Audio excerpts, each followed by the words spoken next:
they're like the new Puritins, you know? I know that sounds weird, but all these people that are, you know, the blue-headed Taliban-y people that you see on social media that attack people for no reason, and they're all they hate Trump, they hate Republicans, they hate everything, basically. Like the fact that you're joking about a sub sinking, they just think it's an atrocity, and now somehow this is offensive and this stuff needs to be blocked on social media because it's bad for society or something. And it's like, well, now you know how all those pro-lifers feel, you know, when all those little alien babies are about to be evicted with the shop vac. They feel the same way.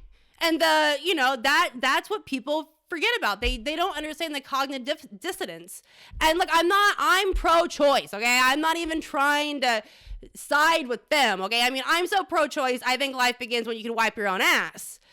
I'm just saying, I understand where they're coming from. They're talking about a thing that's going to grow up to be a human. You're talking about a bunch of billionaires that, you know, made a bad decision and gotten a fucking experimental sub. But anyways, I mean, I get it. Like, those people think, they look at an abortion and they think, oh my God, that kid could have grown up to be a doctor and cure cancer. I think, nope, that would probably be another juggalo. At best, that would be the best thing. That you could just go to the gathering of the juggalos. At worst, it's another Ted Bundy. So, I mean, that's where I'm at, folks. Actually, does anyone here like serial killers? Anybody? Anyone? Any true crime people out there? Because the Submersible was kind of like a true crime saga. But I do. Ted Bundy, man, that guy was crazy, wasn't he? I mean, listen, he's honestly my favorite serial killer. I mean, he's hot. He was hot for a serial killer, okay? So I would have banged him. I know I would have, and it would have sucked. It would have been my last one-night stand. But hey, at least it would have been lights out, and I would have known that I got herpes from the girl that he killed before me, right? We don't think about things like that. It's all about perspective, folks. But no, I did. If you ever watch, it's crazy when you go back and you listen and you watch some of these old crime documentaries, because Ted Bundy, I mean, he killed, 31 women? He did. He killed 31 women, escaped from prison twice, and then he murdered some more women. I mean, that is a man that does not give up on his dreams, folks. That, when you think about that, takes so much hard work and dedication to pull that off. I mean, it's not like you could, like today, like if you wanted to kill somebody, you could just get on Amazon and order. I don't know. I'm sure they have a rape and murder kit. Even if it's like a funny thing for a Halloween costume, I'm sure it's there. I know it's there because I work there. And so many times I'll be working the midnight shifts because I made that decision so I could do comedy, and bad mistake, shouldn't have done it. And I'm thinking all this like horrible thoughts in my brain as I'm going through, and it's midnight, and I'm picking all these things, which is usually cat litter and cat food, and it'll always be paired with books on serial killers, and it just blows my mind. Like, women are really into this.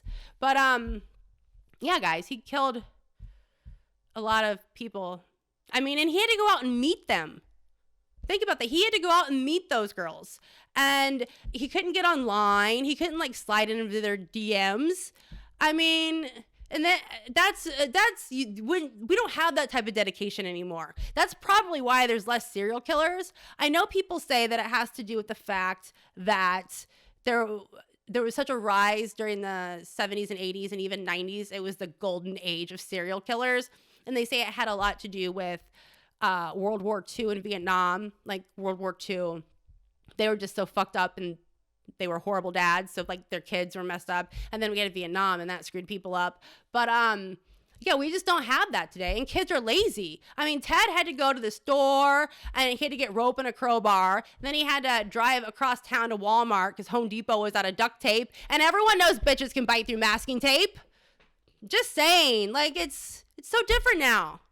And then he got really good at this too, because this is why he's my favorite serial killer. He killed 2 girls on the same day at the same beach. I mean, that takes skill. I mean, look, I'm sorry, but if you're going to kill me, I'm going to be the only bitch you kill that day. I am not splitting my 15 minutes of fame on the news with some other twat that looks just like me.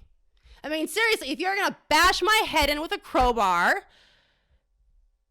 you got to go to Jared's first.